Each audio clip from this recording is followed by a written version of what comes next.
There's a lot of thought behind a person being a born loser, becoming who I am today. You don't just wake up and just rocky the shit. You gotta wake up and think about, there's a process to getting better. And that process is never finished. Like a lot of times, if your back is hurting, it may not be your back. It may be something else in your body that's making your back hurt. For me, I'm like, man, why can't I get past this hurdle? So like I said, I'm always examining myself every day. What is it? What is it?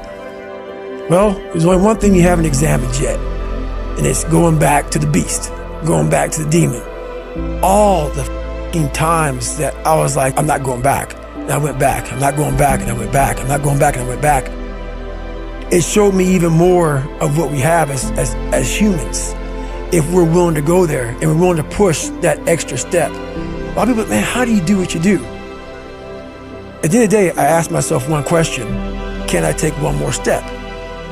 And usually the answer is yes. So if you can answer that question and not take another step, that is real failure. That is real quitting. So a lot of people can take one more step, but they choose not to. I don't know if you can take 2 steps. You got to answer that question after you take the first step. But I can always take one more step, so if I choose not to, that's on me. And I got to live with that. I had just climbed a mental wall that was amazing. And I didn't want anybody to take that pain away from me at that point, because that was all confirmation.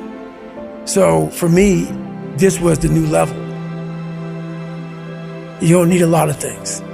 Sometimes the only thing that kept me with that one step forward was one thing. Let's not quit yet, guys. Let's think about your options. Where are you going to end up if you quit this shit? Where are you going to go? And when I got done with that race, it's the worst pain. I can't even describe the pain of that last 30 miles to anybody. No one, it's very hard. So when it ended and I'm laying there in the worst pain of my entire life, I'm shaking, I'm jacked up, and all I could think about was, I can't believe what I had just done. To me, it was humanly impossible to even think about going 30 more miles in that shape. And once you do it, what came over me when that shower hit me, and the reality hit that I just went 101 miles. And that last 31 miles was something that I can't even describe to people. And what's amazing about the human mind is that it becomes your new norm. Like, to think that I can run 200 miles, 240 miles, and that becomes like running 50. I never thought that was possible. This is why I'm always pushing that limit, because I know that within pushing these limits, there's always more. Did that set the tone or the rhythm for what you wanted to try and achieve and feel again? Each time you're pushing further? I never wanted to feel it again. I never wanted to feel it again. But what it did was it showed me what is possible. And that's what set the new stage for me. That's when I realized, oh man, I've really been underachieving my entire life. But it taught me what is possible. It taught me like, okay, I got it, check. I'm about action, and action means less talking and more doing. So that's where I've been. It only takes 1 second for you to lose the whole thing. So the 1 second decision is just that. You're in a situation where life is sucking. Let's say you're in extreme cold water and your life is flashing before your eyes. Every time that wave goes over your head, your thought process is, I gotta get the fuck out of this water. And you're in Hell Week. And you're hour 1 of 130 fucking hours. It's cold, I can't be cold this long. And then this is where that 1 second decision comes in. You forgot every reason why you wanted to be there.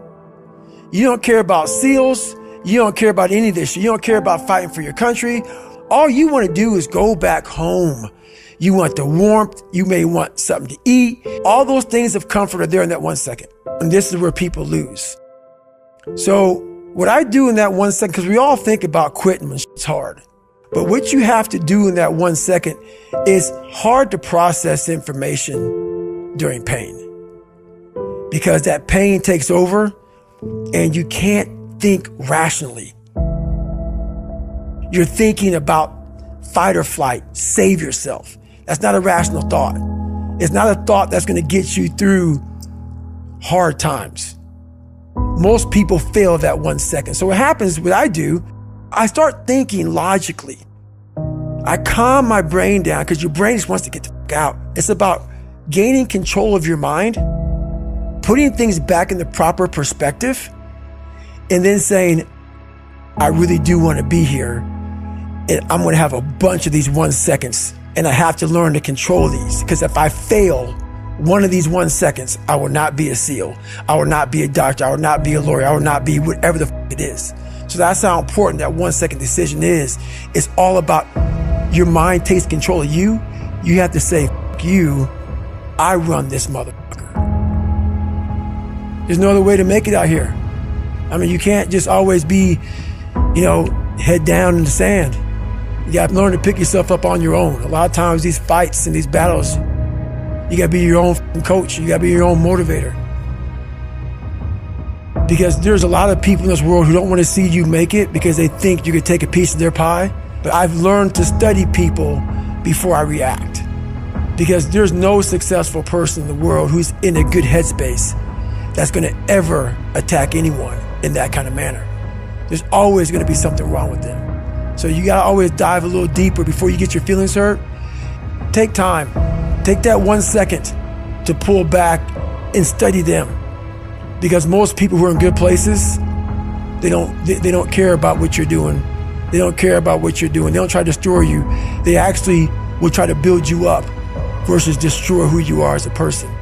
So that's where I'm at now in life, is most people who do that, they're in a very dark, dark place. As you get bigger, as you get more successful, you open the door for people to critique every fucking thing you do. And most of the people who are critiquing you usually aren't where you are. And all their critiquing comes from people who are really at a low level of life, which is sad. But what we do, people who are on the upper level, hearing the haters at the lower level, like I said, you'll never meet a hater doing better than you. True statement. So I started making these mixtapes with all of these hate messages about people talking shit. And it became such a source of fuel that it was amazing, because I know why you hate me. You hate me because you're probably in the bed right now. You're probably an underachiever. You're probably somebody who doesn't want to do anything with your life. So I make you question everything about yourself. So I'm going to continue making you question yourself by coming out here and being even more successful. So what happens is, there's days where I'm like, you know what? I really don't want to do this today. And I'm like, oh, hang on. So I listen to that while I run. I sometimes play it in the house. It's half comical. It's half inspiring. I'm actually inspired by it. Because I know I'm going to get hit in the mouth. There's an art to getting hit in the mouth. And that is why these things are important. You have to wake up and you have to give yourself belief. You have to give yourself confidence. So it starts with that run. Belief is like, there's an after school special belief where the mom says, believe in yourself. And that's all great. But there's also a built belief.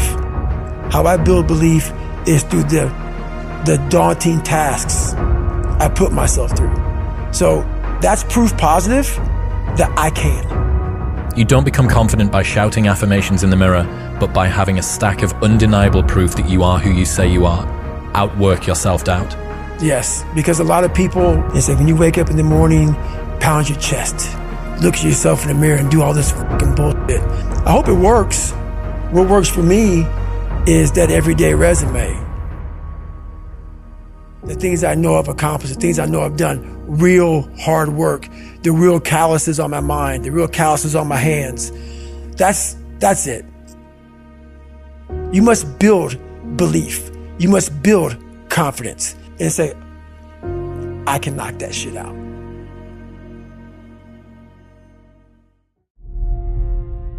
Instead of the path of least resistance, I started choosing the path of most resistance to prepare myself for the journey that was coming my way. And you realize through hard work, you can outwork anybody. No matter how badass they are. It starts with yourself, man. You gotta start diving into those things that you're afraid of. You don't gain confidence by going to the spot that makes you feel good. It's gonna be a false reality. And the second life gives you that challenge, all you wanna do is go back to what gave you confidence. Is that happy spot? No. What gave me confidence was spending years at a kitchen table trying to learn how to read and write on my own. Realizing I can't learn the way you learn. I can't, but I can learn. What gives you confidence, not being afraid, is overcoming the fear. That's what gives me confidence, is facing these things, overcoming them.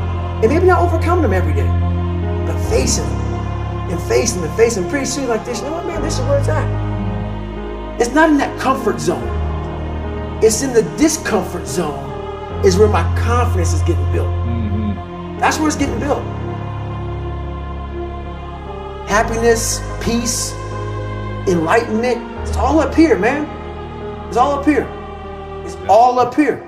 You just gotta be willing to go and face it. And that's the hard part. The physical standard is not what they need to meet. It's a mental standard you must meet in life. That's how I live my life. I now know that there is no cap on the human mind. There's no cap. We cap it ourselves. When most people quit, I had just started. And when you take that mindset and you learn to flip that around, that's what made me powerful. And my body followed. And so I said, I want to do this. I'm going to give myself a challenge every single day until the fear goes away. That's right. And I feel like that's what more of us should be doing. I'm hearing that that's how you live your life. That's all it is, man. And it helps me feel so much more confident. When you overcome that fear of saying this doesn't have control over me anymore, that's right. It's like you can be at so much more peace. A lot of us speak in hollow words. I used to speak in hollow words. I don't do it anymore. Everything that comes out of my mouth has substance. It's real. We all have these feelings in our bodies, in our minds, in our souls. I act on mine. A lot of us who are afraid of something, we allow our minds to choose the path of least resistance, so we go a different route. And I'm afraid of something that's telling me you must do that. Life is one big mind game. And you're playing it with yourself. You cannot lose perspective of where you've come in life.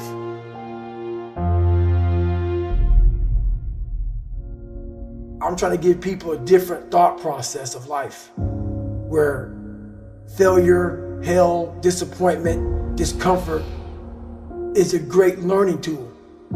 And many people don't understand that, but it's these few moments in life that you have. Like for me, I always talk about it. Rocky 1, round 14. That 1 2-minute and 13-second clip of Rocky getting up when Apollo knocked him down.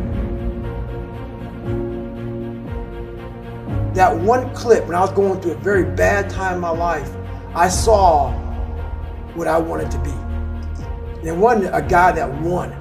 It wasn't a guy that won everything he did. It was a guy that kept getting up after being knocked down.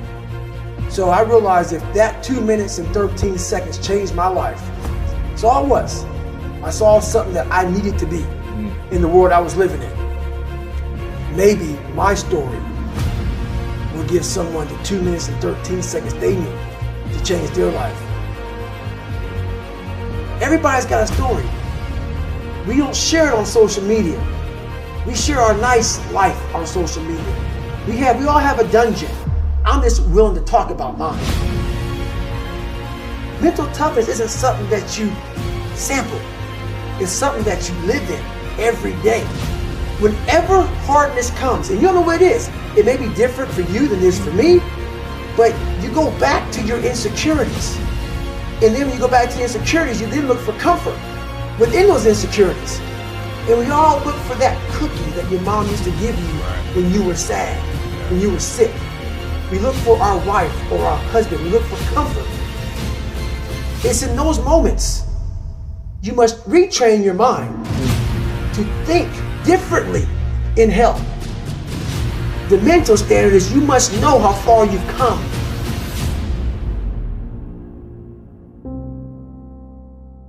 I walk in a room now and I know the hours and years and decades I put into David Goggins.